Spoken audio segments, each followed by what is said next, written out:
Hello students, जैसा कि आपने थंबनेल में पढ़ा होगा, मेरी आज की वीडियो का जो टाइटल है वो है proper checking of daily transcription A must.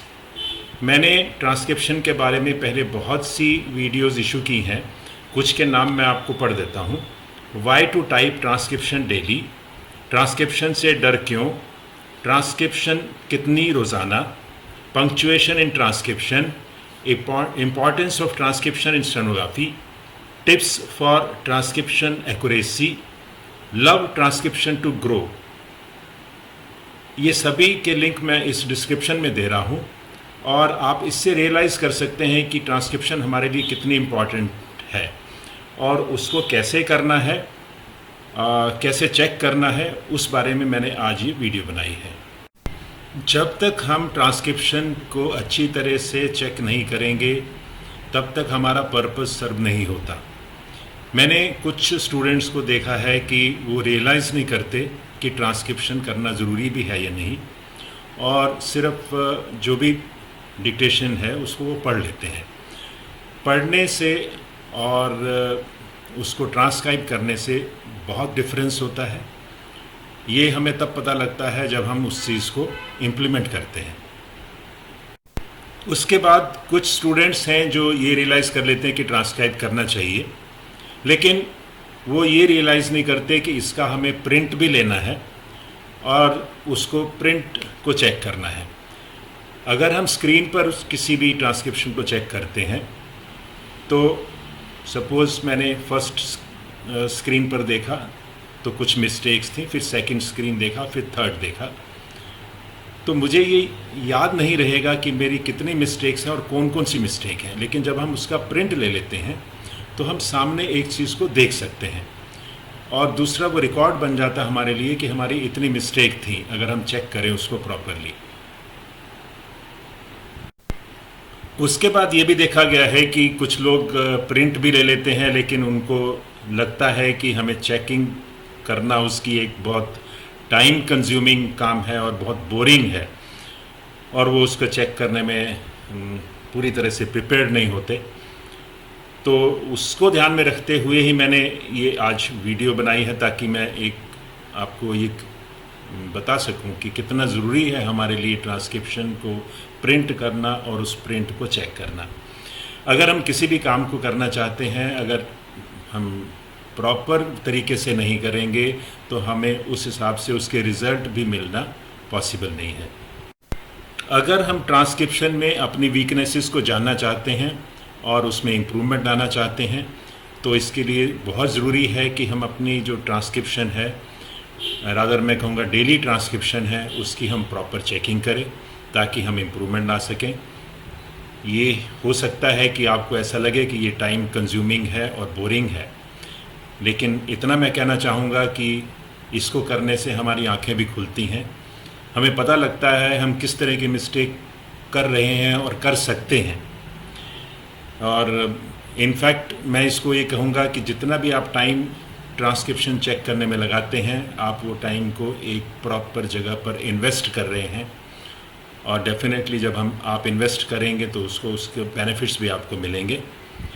इसलिए हमें उसके लिए थोड़ी पेशेंस भी चाहिए होती है, टाइम चाहिए, एफर्ट्स चाहिए, पेशेंस चाहिए, और जितना हम उसको ढंग से चेक करेंगे तभी हम रियलाइज़ करेंगे कि हमारी मिस्टेक्स जो हैं छोटी छोटी ऐसी हो जाती हैं जो हमें पता भी नहीं लगता, और उनको हम हैंडल करने में अपन प्लान करेंगे कि हमें कैसे उसको हैंडल करना है।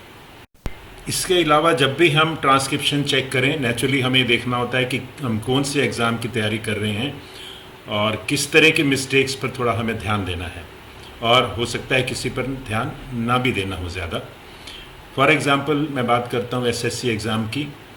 अगर हम उसकी ट्रांसक्रिप्शन चेक कर रहे हैं तो हमें कॉमा भी इग्नोर कर सकते हैं, कैपिटल लेटर भी इग्नोर कर सकते हैं।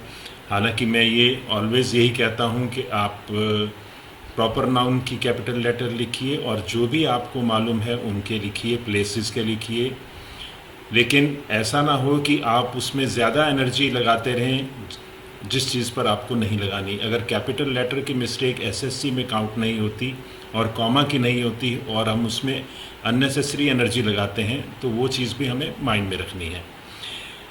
इसके बाद मैं छोटा सा और एग्जांपल देना चाहता हूँ, जैसे कि अगर हमें कहीं जाना है और हम तैयार हो रहे हैं तो नेचुरली हम अपना फेस धोएंगे उसको और फिर कंघी करेंगे। और उसके दो रास्ते हैं, या तो हम एक है कि हम मिरर ना देखें और ऐसे कर लें, दूसरा है कि हम मिरर देखें और तब कर लें। तो मेरे ख्याल में सभी लोग वही मेथड चुनेंगे कि हम मिरर में देखें कि हमारा फेस प्रॉपर साफ़ हुआ नहीं हुआ, कुछ लगा तो नहीं है, हमारे बाल ठीक तरह से हुए नहीं हुए। इसी तरह से एक छोटा सा एग्जांपल मैं इसलिए दे रहा हूँ कि इसी तरह से हमारी ट्रांसक्रिप्शन होती है, वो हमें बताती है कि आपकी किस तरह की मिस्टेक्स आ रही हैं, तभी हमारी आंखें खुलती हैं और तब हम उन चीज़ों को रियलाइज़। ट्रांसक्रिप्शन में मिस्टेक्स चेक करने के अलावा एक और इम्पॉर्टेंट जो रोल है वो है टाइम टेकन। जब भी हम ट्रांसक्रिप्शन करें हमें डेफिनेटली टाइम नोट करना चाहिए, हमने कितना टाइम लगाया उसको ट्रांसक्रिप्शन को करने में। वो आपके इवैल्यूएशन मेथड का एक पार्ट होना चाहिए कि आपकी कितना समय आपको वहाँ लगना है, मिलेगा वहाँ पर एसएससी में या किसी भी स्किल एग्ज़ाम में, और आप यहाँ पर कितना समय लगा रहे हैं।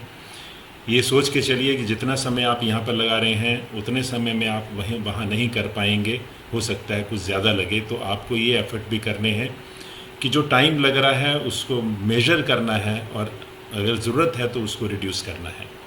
उसके बाद फुल मिस्टेक्स किस चीज़ की होनी चाहिए, हाफ मिस्टेक्स कौन सी होनी चाहिए, ये भी डेफिनेटली आपको जो भी आप एग्ज़ाम्स अपीयर करने जा रहे हैं स्किल एग्ज़ाम, उसमें जो भी मेथड है उस हिसाब से उस फॉर्मेट में अगर आप बना के चेक करेंगे मिस्टेक्स को तो अच्छा रहेगा।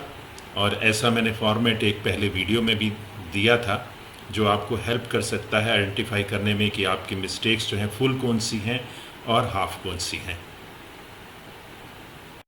पर्सनली मैं ये कहना चाहूँगा कि जब भी हम ट्रांसक्रिप्शन चेक करें हमें ऑनेस्टली चेक करनी है, क्योंकि हम अपनी मिस्टेक्स को देखना चाहते हैं और नेचुरली हमारा देखने का पर्पस भी यही है कि हम उनको इम्प्रूव कर सकें।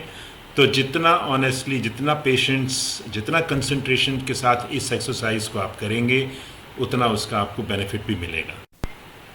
कुछ लोग इस एक्सरसाइज, चेकिंग एक्सरसाइज से बचने के लिए सॉफ्टवेयर ढूंढते हैं या सॉफ्टवेयर की हेल्प लेना चाहते हैं। इस बारे में मैं ये कहना चाहूँगा कि मेरा अपना ओपिनियन ये है कि अगर हम उस चीज़ को खुद चेक करेंगे तो हमें मालूम है कि किस स्किल के लिए कर रहे हैं, और हर सॉफ्टवेयर की अपनी लिमिटेशंस होती हैं, लेकिन हम जब करेंगे तो हमें मालूम है कि हम एक फूल प्रूफ चेकिंग करने जा रहे हैं जिसमें हमें पता लगेगा कि किस तरह की मिस्टेक्स हैं, और जब तक पता नहीं लगेगा तब तक हम उसको इम्प्रूव नहीं कर पाएंगे। तो हमने अपनी ग्रोथ के लिए ही काम करना है और जितना परफेक्शन के हिसाब से करें, परफेक्शन के लिए करें, उतना हमारे लिए अच्छा रहेगा। लास्टली मैं ये कहना चाहूँगा कि ट्रांसक्रिप्शन को चेक करने की एक हैबिट होती है। इनिशियली हमें हर कोई भी हैबिट हमें डालनी हो तो नेचुरली थोड़ा मुश्किल होता है, लेकिन जब हम उस काम को लगातार करते हैं तो हमारे रूटीन में भी आ जाती हैं चीज़ें। अगर आप थोड़े से पेशेंस के साथ चेकिंग शुरू करेंगे डेली और आपको अच्छा भी लगेगा, आप अपनी वीकनेसेस को देखते जाएंगे, उसको ठीक करते जाएंगे, और आस्ता आस्ता जब हैबिट पड़ जाएगी आपको तो मुझे लगता है कि आप उसको पसंद करना शुरू कर देंगे और आपका इम्प्रूवमेंट होगा, आप में कॉन्फिडेंस बढ़ेगा। इतना मैं कहना चाहूँगा आज की वीडियो में। तो आप अपने लिए ही एक एक्सरसाइज कर रहे हैं, अपने फ्यूचर के लिए कर रहे हैं, उसमें ये मत सोचिए कि इसमें टाइम लगेगा, एफर्ट्स लगेंगे, वो लगने ही हैं। जितना हम करेंगे उतना हम अपने आप को कॉम्पिटेंट बनाते जाएंगे। That's all, thank you. इस बारे में मैं आपकी कमेंट्स जानना चाहूँगा। थैंक्स।